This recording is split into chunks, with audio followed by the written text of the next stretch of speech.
So we just said we can cut everything in thirds, so then we do it. How do we cut this dude up? 4W, 4W, 4W. This one's AAA, little dude, big dude. What goes in the little dude?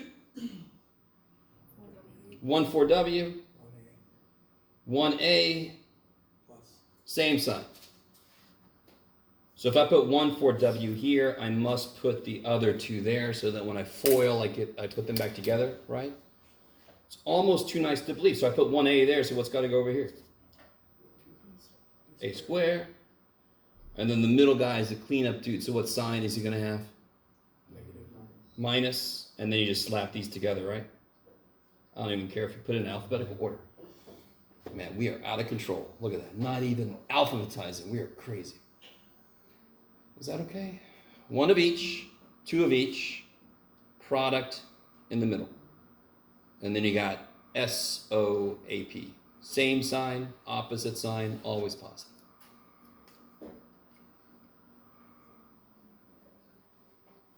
Okay. All right, so you can make corrections when you get that back from me. I'll give it back to you tomorrow. I very, very, very, very rarely don't give you something back the next time I see you. You guys with me? Because I've had teachers out 2 weeks later. Did you finish grading the test? Oh, I haven't started yet. Shit. Because I know it's hard to focus on new shit when you're like, how did I do on the old shit? Okay. Somebody asked me to do an example of a problem with no solution, so I thought maybe you're talking about radicals, but I mean, it's kind of hard to come up with one on the spot that doesn't have an answer.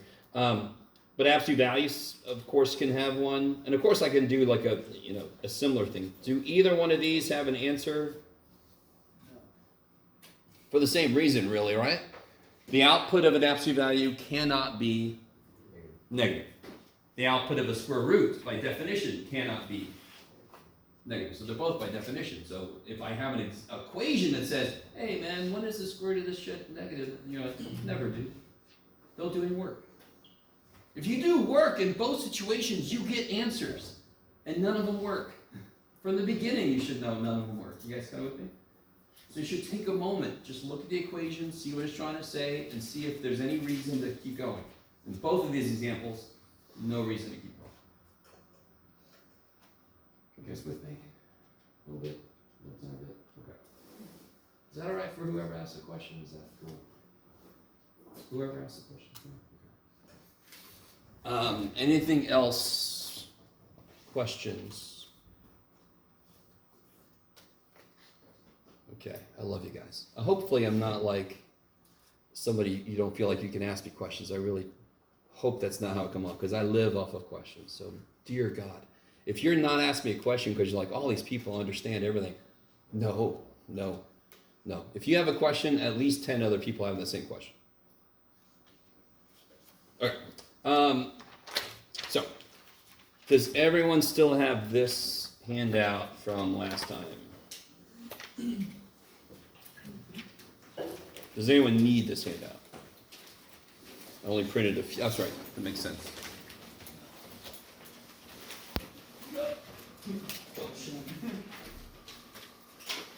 Everybody else has got that handout? Okay.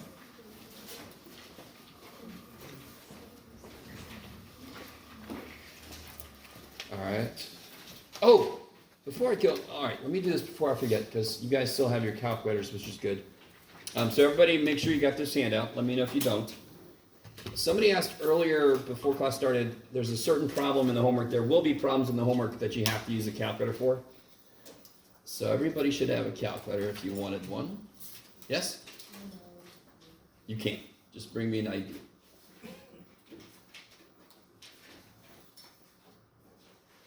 I'm not going to do too much with this, but I'm going to do a little bit, so it's not a bad idea. Make sure it's got battery.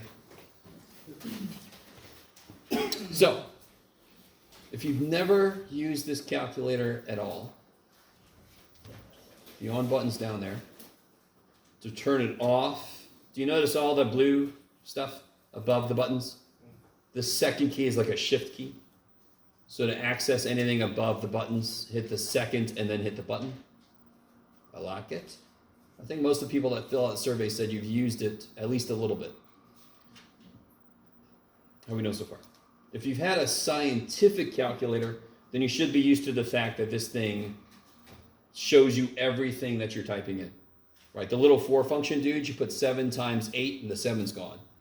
So you don't remember what the hell you put in there. Okay. Bam, look at that, it's crazy.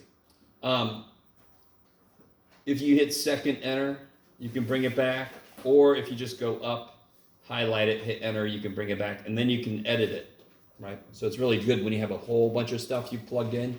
You're like, oh man, it's supposed to be a 5, not a 4. You can just edit it instead of retyping it. So you guys with me? But for right now, I want to focus on the graphing part, because that's why this thing is so damn expensive. Does everybody see the top row of stuff here? This entire top row is all about graphing. Of course, the graph button gives it away, but everything up here is about a graphical approach. So if I hit y equals, I got some weird shit in here. I'm going to take it out. So everybody hit y equals, and if you got anything in it, clear it out. Just go over it and hit the clear button. Clear. Okay, is everybody with me so far? All right. So let's all type in, what do you got, Jeff? So I can do x, my little x button's right here. X squared minus 4. X. Okay. What should this look like if I graph it? Yeah, look like a parabola. Now, if I hit the graph button, let's see it. My window, I knew it would be like this. When you guys hit the graph button, do you see this? When you hit the graph button, do you guys see a parabola? Does anyone not see anything? If you hit the graph button, did anybody get an error message? Okay, good. Oh, did you get an error message? Damn. Does it say did mismatch? It says Yeah. So that means that somebody was using this for statistics. All right, so you're kind of like me. You got a weird looking graph. Is everybody else okay? Oh, you're the same place as me. When you input something new, a really good thing to always do is to hit zoom 6, zoom standard. So if everybody hit zoom 6, we should all have exactly this. Is everybody with me? Let me know if you're not with me. Technology day is always exciting.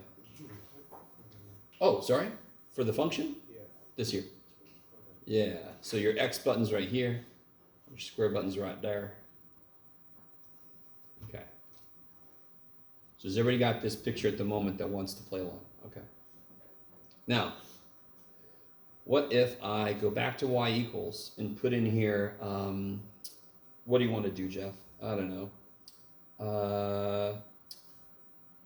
Let's do 4 minus x. Let's see what happens. Yeah, look at that. If you got the newer calculator, you got some color going on. You feel like, dude, I just got whatever calculator I could, man. You're fine. You don't need colors.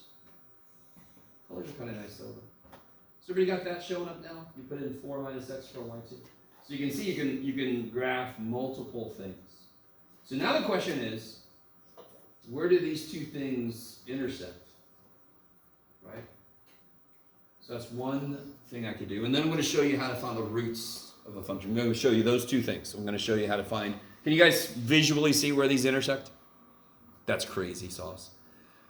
Next thing I'll do after that is to show you how to find the intercepts of a function. Right? They have very similar processes. Okay. So if I want to make the calculator calculate something graphically, the top row is all about graphical stuff, and you see where it says calc right there? So I'm going to hit second trace, because I want to make it calculate something. What did I say I want to make this thing calculate? Yes, the intersection. So go down to intersect, enter. And there's 2 intersections, correct? You can only handle one of them. So let's do the positive one. Is everybody with me? Has everybody got the same thing I've got going on that wants to? If you're like, nah, screw this shit, then fine, sit there. This is kind of important. Okay. Yes. What was the first problem? Or line one? Oh, okay. X squared minus 4x. Yeah. And then 4 minus x. And then zoom 6. I got the rest. Just Okay. Thank you. And then come back, we do, this poor calculator is really slow. Second trace to go to calc, and I want to calculate where those two things intersect. So can everybody move their cursor to be as close as you can to the answer? Do you see what I mean? Like, that's as close as I can get to where those meet on the positive side, right? Look at the bottom. Look at what it asks. It wants the first curve. So let me show you something. Let's move back before I show you the shortcut. Move back to here, so roughly, right? Is everybody with me? Watch what it does. It wants the first curve, then it wants the second curve, and then it wants a guess. How many curves have we put in?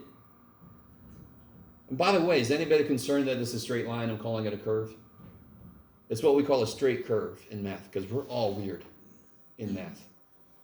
So has everybody got their cursor like right here, roughly? Hit enter. I'm answering his question. What's the first curve? This blue one is the first curve. Do you see what it did? Where is it now? On the red line. Now it's on the second curve. So I can just hit enter. I don't have to move it. What's the second curve? Well, the curve you just went to. Enter. And then it wants a guess. So now I'm going to move it close to the answer. And that's my guess. Enter. And I get the actual answer. 4-0. Yes? It gave me an error and restarted my entire calculator. Holy shit. Is that one you borrowed from me? Yeah. Oh, I suck. Here. That poor little guy. Let me get you to where we are. Well, here, I'll give you this one.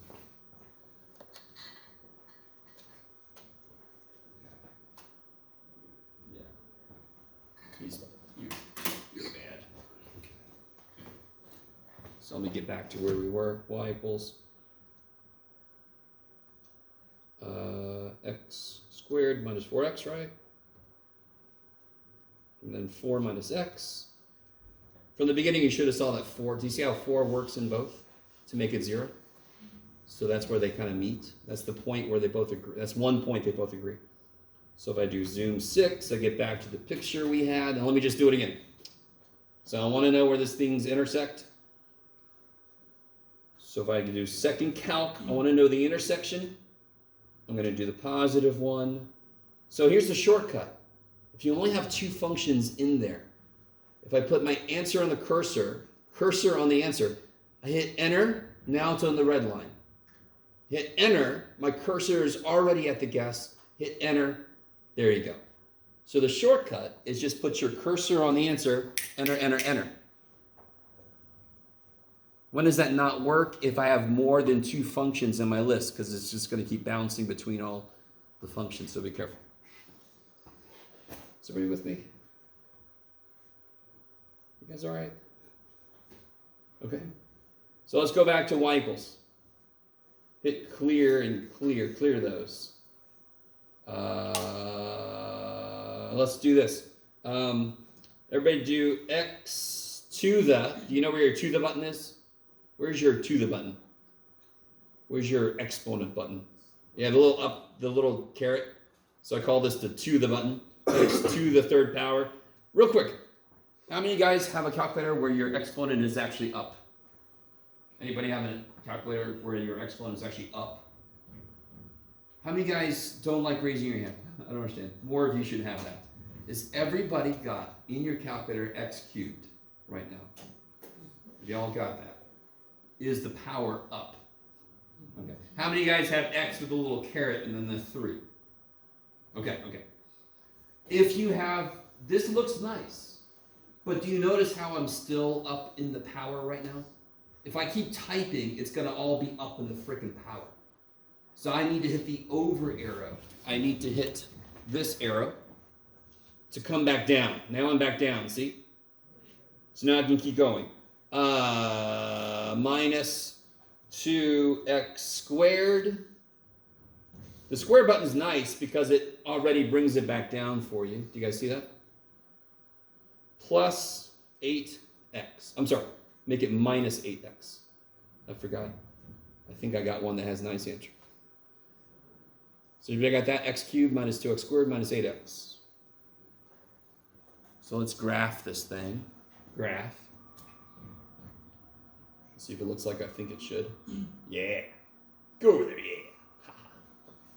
How many intercepts are there? How many x intercepts are there? 3. So let's find, I want to find the negative one. So, what's another name for x-intercept? Anybody know? Why is it the x-intercept? What's the output? Yeah, the x-intercept is the ones that are on the x-axis, so they're where y is 0. So the output is 0. So another name for x-intercept is the 0 of the function. Another name is the root, because we think of that as the ground, and that's where roots start. And again, reference my earlier thing about math people being weird. So we see the x-axis is the ground. We call it the root because that's where roots start.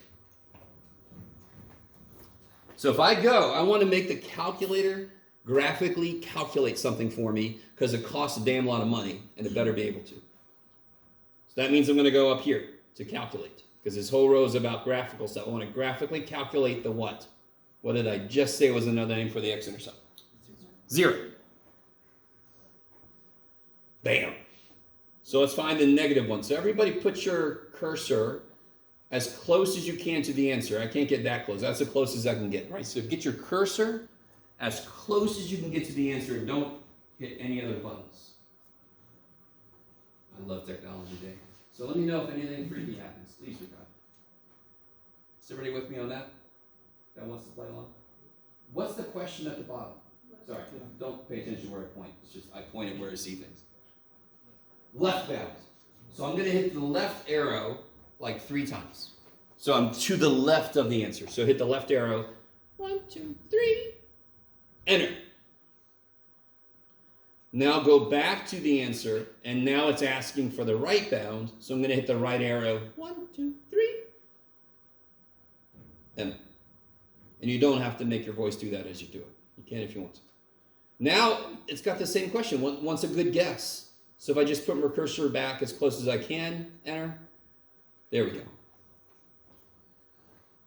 I created a function that's got a nice one just so we don't see a lot of shit on there. But there you go. And then I could do the same thing for the same thing. Sure, Jeff. The same thing for the other feed. The other 2. Stop for a minute. Yes. Can't you just go to the table and find like where the x-intercepts are? Nope, because I could have made it an ugly. I purposely made it something that has nice intercepts.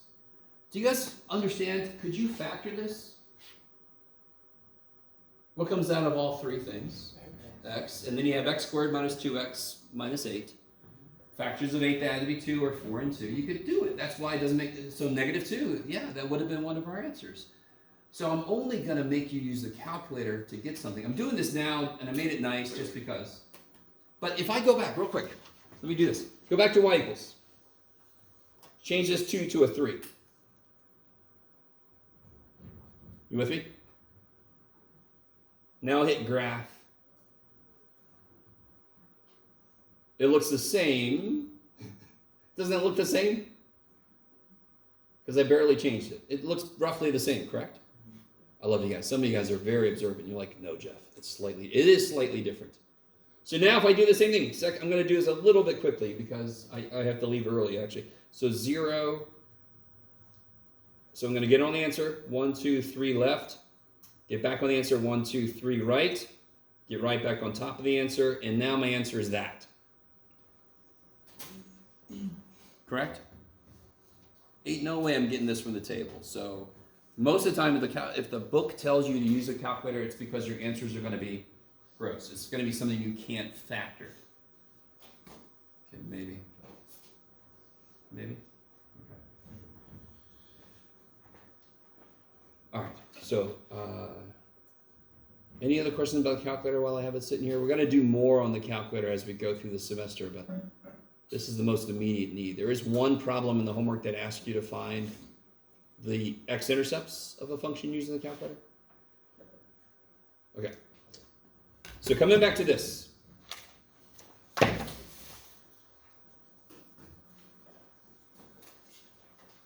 I think we got last time, if you weren't here last time, you can watch the video. We got up to part B on number 1, if I remember correctly. Can somebody just remind me what f of negative 2 is? Yeah, because if you look at an input in negative 2, the output must have been negative 2 because that's where they put the point. I don't think we did anything. Say again? I don't think we did anything on number 1 or that section. Oh, we totally did. But just to do it again. F of negative 1 is what? 2. Yeah, if you look at an input of negative 1, the output must have been 2 because that's where they put the point. So students very often freak out about this question because, well, you didn't tell me what the function is. I did better. I gave you all the answers. So you don't have any work to do. Somebody already did the work. Me. And f of 5, I remember talking about f of 5. What's f of 5? 0, because the output is 0. It's right on the x-axis. 0. Now, who remembers domain? Domain is all the whats? All the x values that have outputs.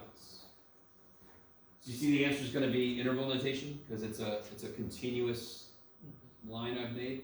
So what's the lowest x input that has an output? Yeah, so you got a little dude walking, and he sees it in negative 2, and then what's the highest input that has an output? 5. So the domain goes from negative 2 to 5. Same thing with the range. What's the lowest y output that happens? Negative 3. And what's the highest output that happens? 2. And if I would have put an open circle somewhere, then it would have just been a parenthesis for that, because it wouldn't include that. Let me stop for a minute. You guys have questions? Okay. A few of you guys, yes? I did it a different way. How'd you do? Oh, you wrote it a different way.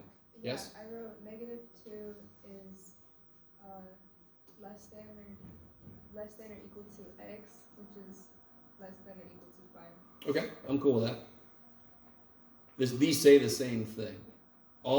This says all the numbers that are between negative 2 and 5, including negative 2 and 5. This is a slightly more concise way to write it. But if you're really used to writing like this, that's fine. Unless I say answer in interval notation, then I want you to write like this. Okay. So you did a similar thing here, right? For the y's. Okay. What x values make f of x negative 3? Is negative 3 an input or an output? Totally an output, right? It's not inside, it's outside. So what inputs make the output negative 3? Does that ever happen? Yeah, at 1, the output is negative 3. Do you guys see that? Do you guys see that? So this question says, if x is 5, what's y? So there's a 0.50, therefore that was easy. This one says, if y is negative 3, what's x? Okay, well there's a point where y is negative 3, x is 1. Do you guys get that? That's trippy when you first see it, because you're so used to these kind of problems, where you have to do the work, you're not used to when we just give you the answers. So, part G, do you all agree that at some point this graph is increasing? And if this is like profit of a company, we're happy when it's happening. So if we're the company, when are we happy? From what to what? Now here's a really good, let me see if you guys look at this correctly.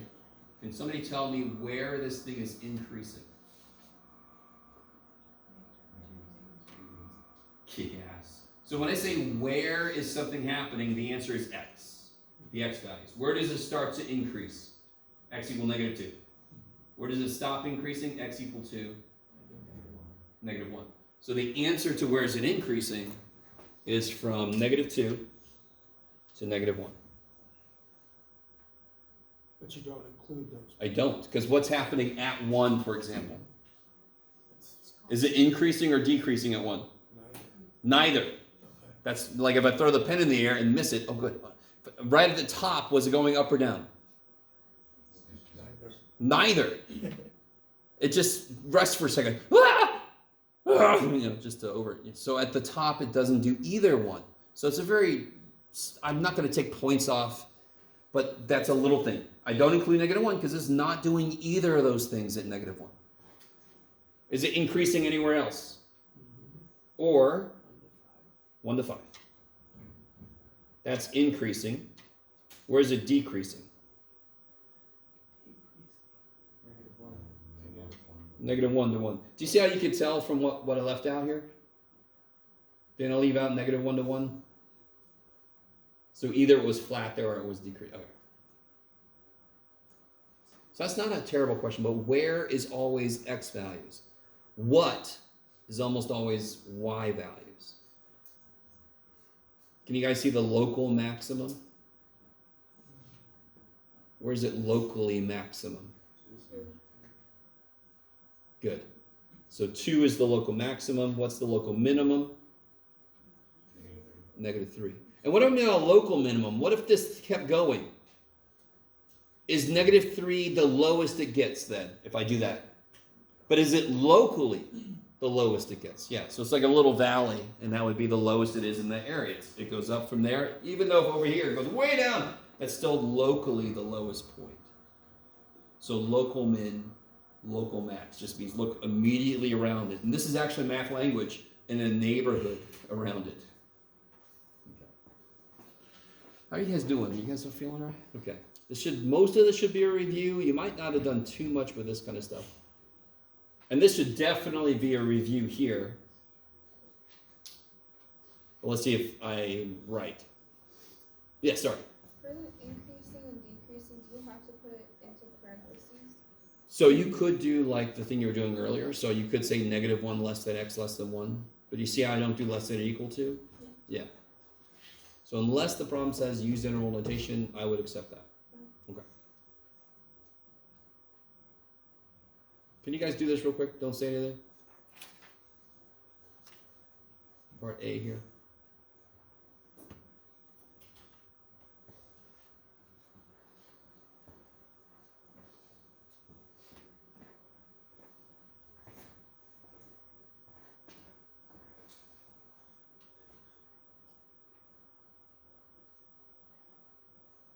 So how do you do this problem?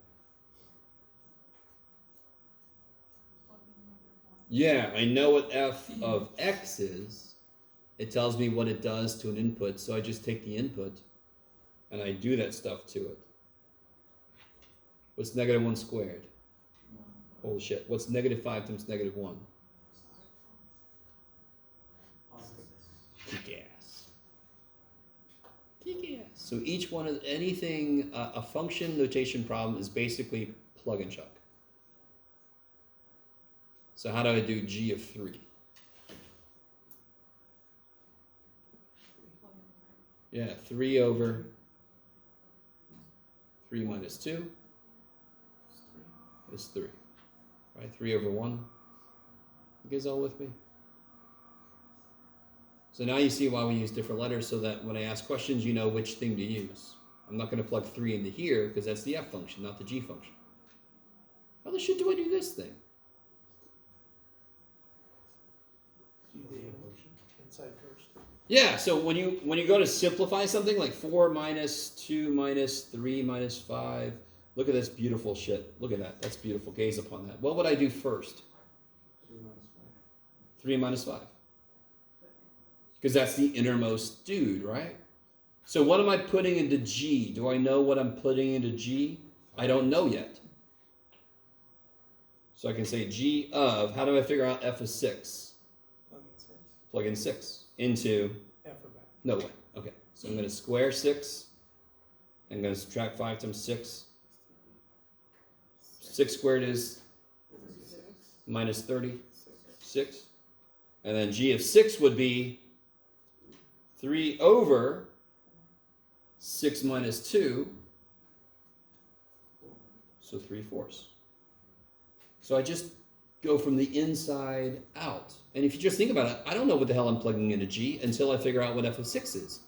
Yes? Can't you just plug in 6 into 6 into f, and then like plug the That's basically what we just did. But it's easier to simplify what I'm plugging in first. You could take this whole thing and plug it into X and X.